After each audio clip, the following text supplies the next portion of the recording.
সুপ্রিয় দর্শক, এইমাত্র পাওয়া রাতের সর্বশেষ আপডেট সংবাদে আপনাদের জানাই স্বাগতম। শুরুতেই থাকছে সংবাদ শিরোনাম।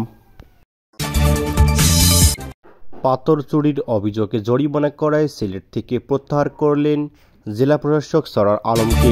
থাকছে বিস্তারিত। এদিকে নুরুল হক নূরকে দেখতে গেলেন নতুন ভিপি সাদেক কায়েম। থাকছে বিস্তারিত এবং সবশেষ জানিয়ে দেব, ভিপি নূরকে হাসপাতালে দেখতে ছুটে গেলেন আইন উপদেষ্টা ডক্টর আসিফ নজরুল।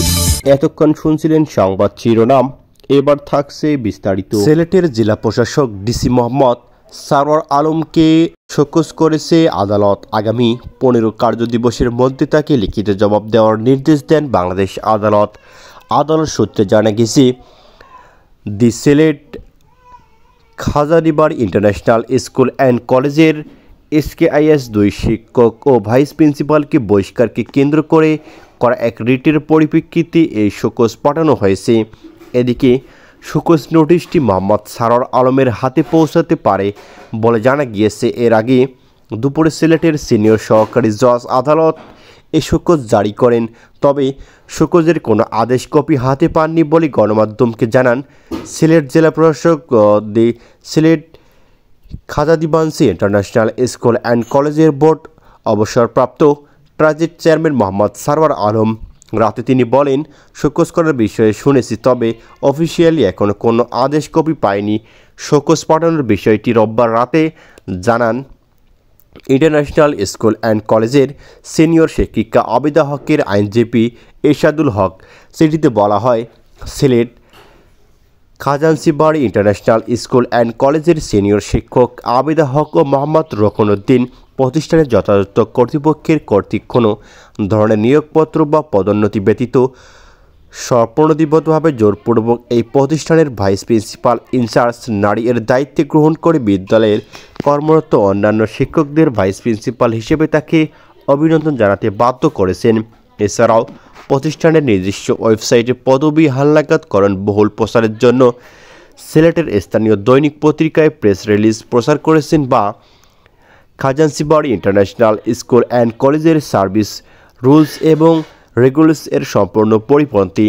প্রসঙ্গত যে সকালে তারা সিলেটের প্রথম English medium school the Sylhet Khajanchibari international school and কলেজের প্রিন্সিপাল হিসেবে একজনকে দায়িত্ব দেওয়া হয়। পরে স্কুল 2 শিক্ষক ভারপ্রাপ্ত প্রিন্সিপাল ও ভাইস প্রিন্সিপালের দায়িত্ব নেন নিজ উদ্যোগ। গণ অধিকার পরিষদের সভাপতি ও ঢাকা বিশ্ববিদ্যালয় কেন্দ্রীয় ছাত্র সংসদের ডাকসুর সাবেক ভিপি নুরুল হক নূরকে হাসপাতালে গিয়েছেন নবনির্বাচিত শিবির প্যানেলের সদস্যরা। এদিকে বিকেলে ঢাকা মেডিকেল কলেজ হাসপাতালে ভর্তি নূরকে দেখতে যান তারা। এ সময় নূরের জন্য দোয়া করতে গিয়ে কান্নায় ভেঙে পড়েন তারা।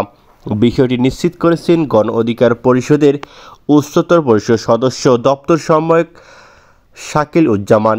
এদিকে এ সময় উপস্থিত ছিলেন ডাকসুর নবনির্বাচিত ভিপি সাদেক কায়েম, GSSM ফরাত, AGM মহিউদ্দিন, অন্য নেতারা। তারা নূরের দ্রুত সুস্থতা কামনা করেন এবং তার প্রতি সমবেদনা জানান। এর আগে ডাকসু হল সংসদ নির্বাচনে বিজয়ী অংশগ্রহণকারী সব শিক্ষার্থীকে শুভেচ্ছা ও অভিনন্দন জানিয়েছেন গণ অধিকার পরিষদের নুরুল হক নূর।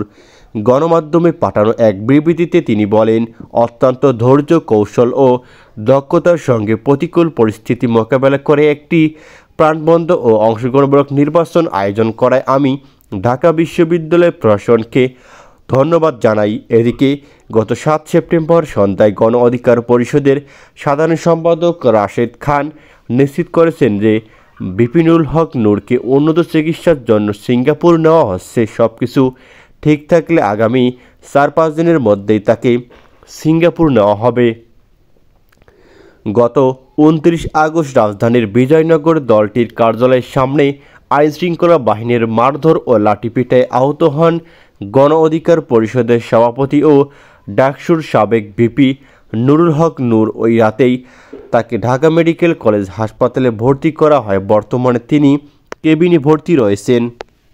গণ অধিকার পরিষদের সভাপতি ও ডাকসুর সাবেক ভিপি নুরুল হক নূরকে দেখতে ঢাকা মেডিকেল কলেজ হাসপাতালে গেলেন অন্তর্বর্তীকালীন সরকারের আইন উপদেষ্টা ডক্টর আসিফ নজরুল।